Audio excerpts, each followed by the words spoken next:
Sometimes I watch a show or an anime, and as the story approaches its climax, I find myself to be dead inside. I mean, when that climactic moment is a climactic moment just for the sake of being one, it seems pointless. When I watch or read something, I'm looking for an experience and a certain amount of emotional attachment to what I'm watching. That's what makes it feel like, I'm not wasting my fucking time. Well, what makes it an experience for me?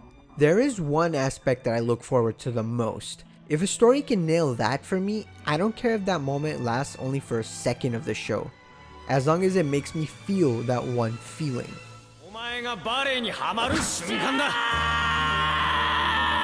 The hype. Those moments that make you feel elevated out of this world as you shake your pants. That one moment that leaves you speechless. That one moment where you nod to yourself and say, I'm so glad I watched this. But how does one construct such a moment? You can't just put in cool fights or scenes without context and just expect your audience to be emotionally invested. It's like if you went to the zoo and you see two monkeys fighting each other, but you don't know why they're doing it. Is one of them challenging the alpha?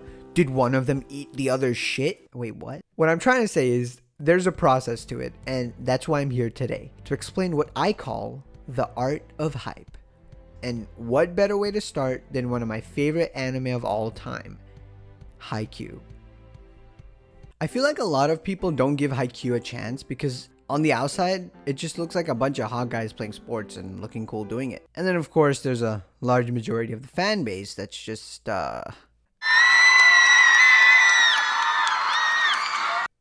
yeah. However, this anime is so much more than that. It's probably the most hype anime I've ever seen. We have moments like Tsukishima's awakening, Yamaguchi's redemption, Hinata's rise to glory as an underdog, and so much more. And all of these moments have a few things in common. The first aspect that helps create those hype moments in Haikyuu is the character work. And no, not just the main characters. I'd go as far as to say that it's the opponents or the antagonists for each arc that really make the show as hype as it is. Each member of the protagonist team, and usually even the opposing team, is given so much depth. They're given realistic and human-like problems that really get you hooked on them. With our main cast especially, we know exactly what kind of troubles they're going through because we're with them in every step of the way. With Kageyama, the talented genius, we see how a previously egotistical and selfish king is trying to become a better team player, and it's not an easy transition for him to make. Even when he starts getting along with the team, it isn't enough, because Oikawa tells him he's not providing according to the individual player's strengths. And throughout all 4 seasons, we see Kageyama striving towards that goal. We see him struggle. With Hinata, we see a guy who never had a place earlier in his life where he could chase the dreams he wanted to chase. He didn't have a proper team, definitely not a coach, and no fundamental training.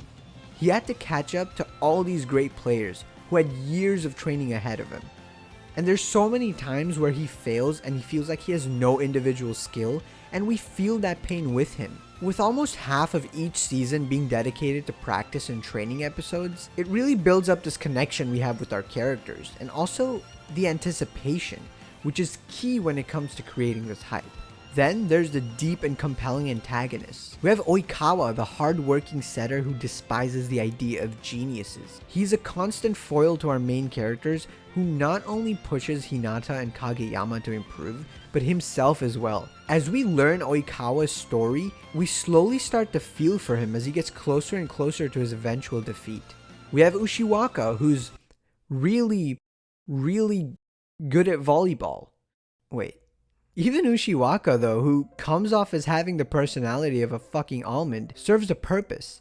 He's there to instill fear into Karasuno, which in turn instills fear into us, the audience. Not to mention, Ushiwaka actually fits the ideology of his team perfectly.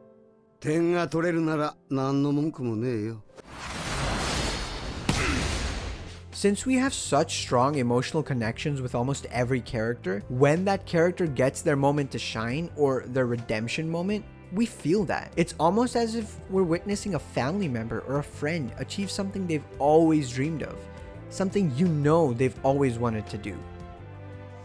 The second aspect of the hype is the animation and sound. Now, I know you manga readers are fuming, but I genuinely believe that the anime is leagues better than the manga because of how the animation is directed and how the music is meticulously incorporated. Personally, music can make or break a scene for me, and Yuki Hayashi's soundtrack doesn't fucking miss. It's just bangers after bangers of hype, sad, hopeful tracks that tug on your heartstrings and are perfectly matched with the respective scenes. But what I think Haikyuu excels at is knowing when not to use the music. Haikyuu is the master of those big, impactful, in-your-face shots that are the core of its hype. If everything is building up to a certain moment, but the direction is laid out in a way that is just okay, then sure, the payoff is there, but the emotion isn't. In order for the hype to be created, there needs to be that moment where your heart stops. And then the moment when you realize that shit is going down. That atmosphere the show creates where it feels like time is slowed, everything starts clicking in your head at once, and then those built up emotions burst out in a single moment. That is what Haikyuu does best. Now, it's time I gush over one of my favorite scenes and maybe explain what makes it so hype. So let's talk about one of the greatest moments in Season 4, the Miya twins pull off the impossible.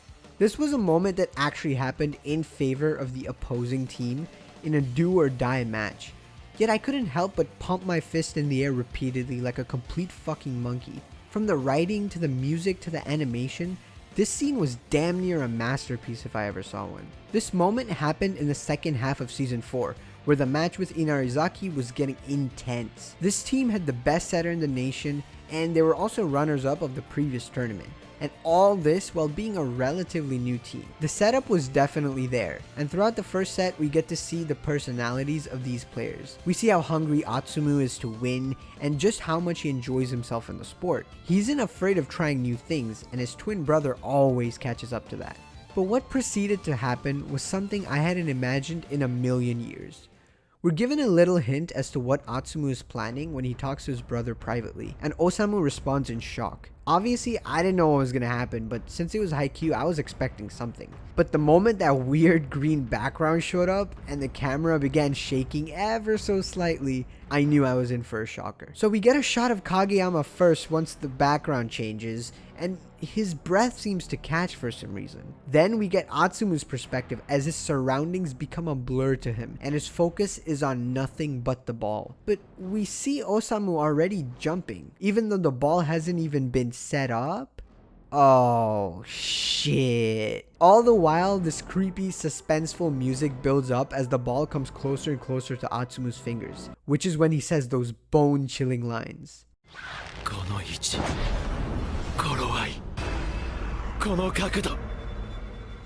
The exact same lines Kageyama had said in Season 1 when he successfully set up the free quick for the first time. When the ball leaves Atsumu's fingers and lines up perfectly with an already swinging Osamu, the music cuts as Atsumu says,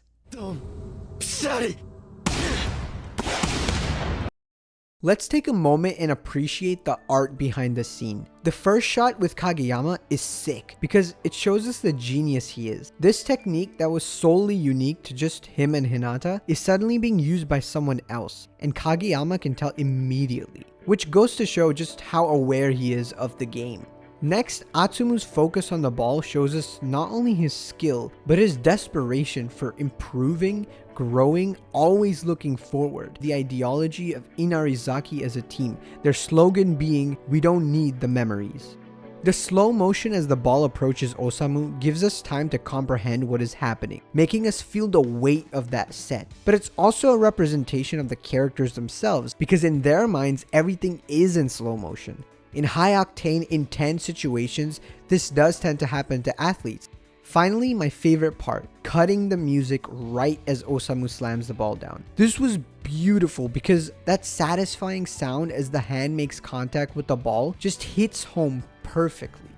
It's scenes like these that remind me why I love anime so much. The excitement I feel when I see cinematography like this is truly like no other. But it's just ball hit hand, wow, cool. Why are you analyzing it so much? Like Takeda sensei says, There are cogs, individual aspects that have potential.